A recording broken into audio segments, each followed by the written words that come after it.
आप देख रहे हैं आजाद बुल इंडिया का हेडलाइन शो। आज है 3 जून 2025। मैं हूं आदिल खान आजाद। दुनिया के सबसे बड़े अखबारों और पोर्टल से चुनी गई कुछ बड़ी खबरों को आपके सामने रखेंगे, जिन्होंने आज सुर्खियां बटोरी। इस शो में आज आप देखेंगे चेचनिया के रमजान कौदिरोव ने यूक्रेन के फौजियों और इक्विपमेंट्स को नुकसान पहुंचाने का किया दावा। यूक्रेन के प्रेसिडेंट जेलेंस्की को आया द हेग से नाटो समिट में शिरकत करने का बुलावा, मगर अमेरिका नाराज। गजा के रफा में इस्राएली फायरिंग से 27 फलस्तीनी शहीद, एड सेंटर के पास कत्लेआम। गजा में इंसानी बहरान गहराया, बेबी फार्मूला, दवाई और पानी की किल्लत। जबालिया ब्लास्ट में आईडीएफ का बड़ा नुकसान, 3 इस्राएली फौजी हलाक। तस्वीरें आई सामने। गजा जंग से जुड़ी नई रिपोर्ट आई सामने, 10,000 से ज्यादा इस्राएली फौजियों के हलाक या जख्मी होने की खबर। डोनाल्ड ट्रंप ने मीडिया रिपोर्ट्स को झुटलाया, ईरान को यूरेनियम एनरिचमेंट की इजाजत न देने का वादा दोहराया, और ईरान ने अपनी न्यूक्लियर साइट्स की हिफाजत की मजबूत, एडवांस्ड एयर डिफेंस सिस्टम्स किए तैनात।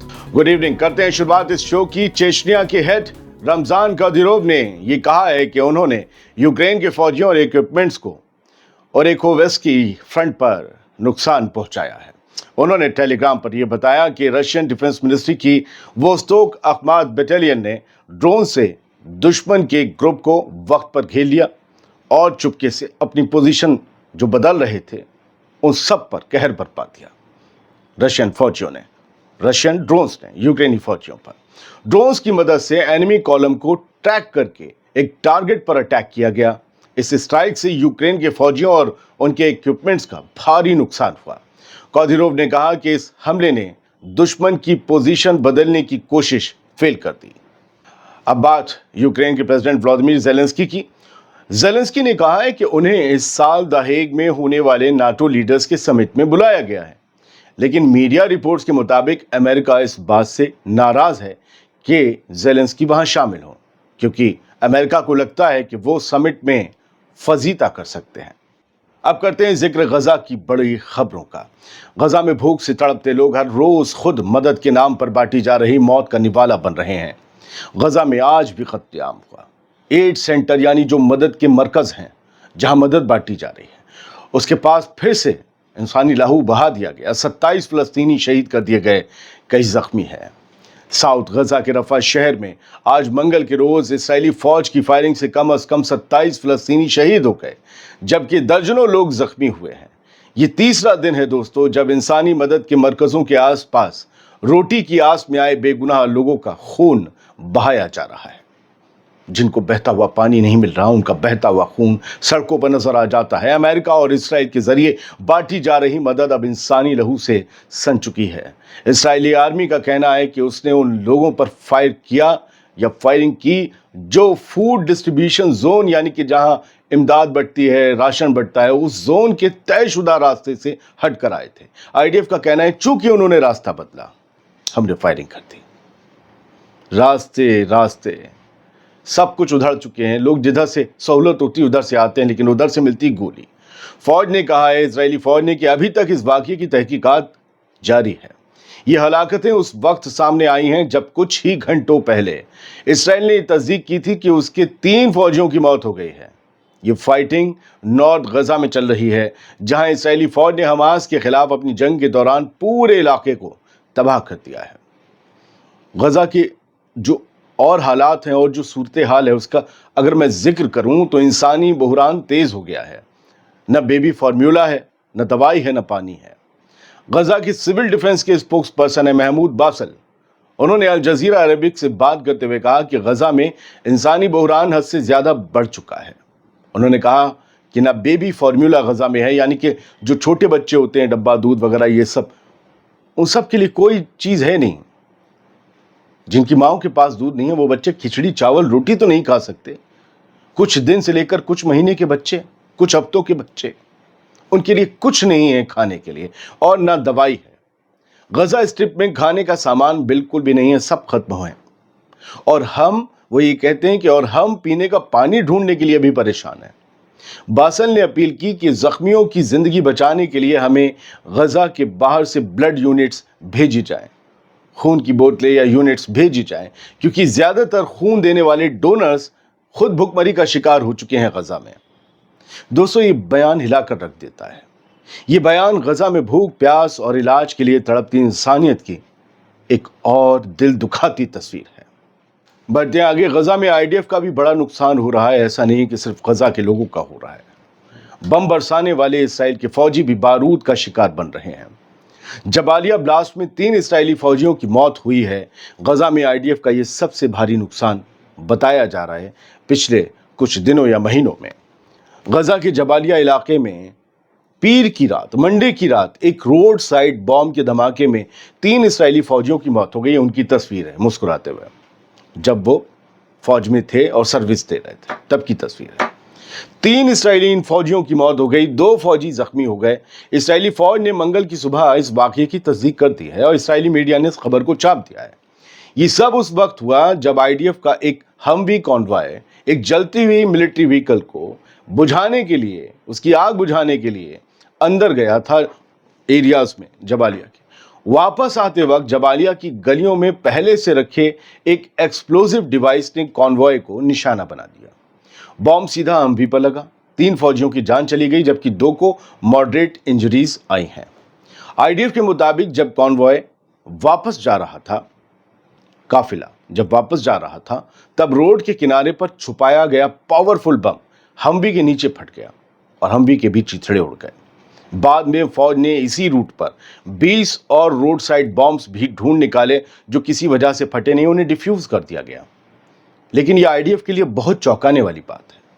आईडीएफ ने इवैक्यूएशन के लिए इस एरिया में एयर स्ट्राइक्स भी की, क्योंकि ये सारा इलाका बूबी ट्रैप्ड था, यानी कि यहाँ पर जाल बिछाया गया था, गड़ा लगाया गया था। मार्च में सीज फायर टूटने और गजा में दोबारा जंग शुरू होने के बाद से ये आईडीएफ का सबसे बड़ा नुकसान बताया जा रहा है। दावे तो ज्यादा फौजियों के हैं दूसरी तरफ से, लेकिन इसराइल ने 3 फौजियों की मौत मानी है। आईडीएफ ने इस वाकये की तफ्तीश शुरू कर दी है। उनके सामने सबसे बड़ा सवाल जो है वो ये है कि गजा के फाइटर्स को फौज के रूट का पता कैसे चला और ये बॉम्ब्स कब और कैसे और किस वक्त लगाए गए, जो हर वक्त ड्रोन से नजर रखने वाली आईडीएफ देख नहीं पाई, परख नहीं पाई, जान नहीं पाई। चलिए बढ़ते हैं आगे। इसराइल की फौज में भारी नुकसान की रिपोर्ट सामने आई है। 10,000 से ज्यादा फौजी या तो हलाक हुए हैं या जख्मी हुए हैं। ये टोटल तादाद ऐसे ही बताई जाती है। इसराइल के एक सीनियर फौजी अफसर ने आज बताया कि गजा पर जंग के शुरू होने के बाद से अब तक 10,000 से ज्यादा इसराइली फौजी या तो हलाक हो चुके हैं या जख्मी हुए हैं। ये इसराइली अफसरान बता रहे हैं। ये बात इसराइल के अखबार येदियोत एनोत ने रिपोर्ट की है। उस अफसर ने कहा कि हमारे पास 10,000 से ज्यादा फौजियों की कमी है, कुछ हलाक हो चुके हैं, कुछ जख्मी हैं और हजारों फौजी तो बार बार पीटीएसडी का सामना कर रहे हैं, यानी कि जंग और टेंशन से और तनाव से जो दिमागी विकार हो जाते हैं फौजियों को, उससे जूझ रहे हैं वो।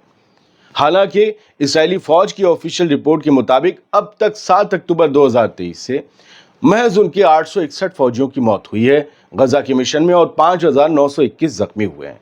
लेकिन असली तादाद शायद इससे ज्यादा है, असली डाटा इससे ज्यादा है, शायद 10,000 से भी कहीं ज्यादा। याद कीजिएगा तो एक रिपोर्ट आई थी जब हिजबुल्लाह से जंग चल रही थी, तो वहां नॉर्थ से आई थी कि उनके अस्पताल फौजियों से भरे पड़े हैं, लेकिन इस्राएली हुकूमत ने उन्हें कभी नहीं छापा। और यह भी आया था कि मीडिया पर बैन है इन तरह की खबरें छापने के लिए, नुकसान कम दिखाता है इसराइल, ये इल्ज़ाम उस पर लगते रहे हैं।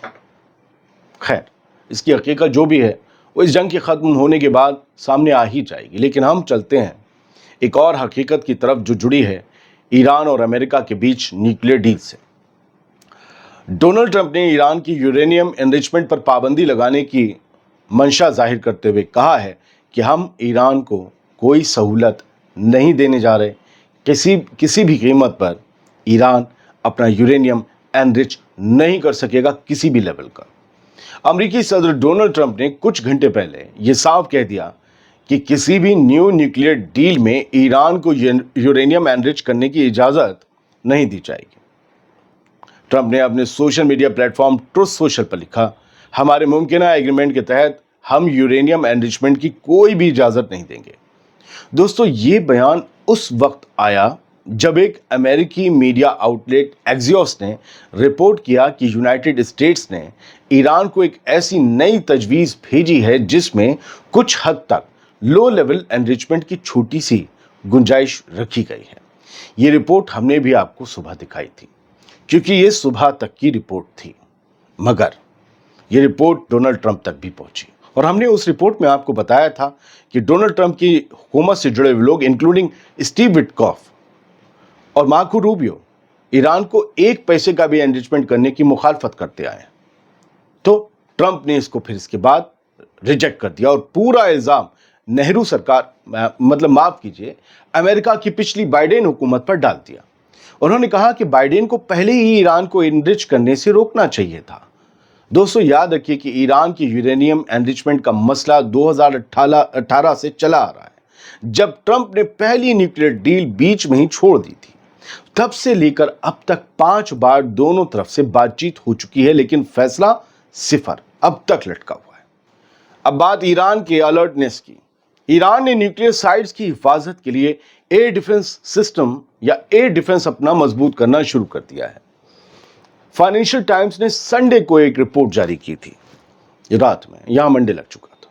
अब इस खबर को 3 जून को इस्राएली अखबार और दूसरे अखबार शेयर कर रहे हैं। क्यों, पता नहीं। इसमें लिखा है कि अगर न्यूक्लियर बातचीत नाकाम हो गई तो अमेरिका या इस्राएल कहीं ईरान पर हमला ना कर दे।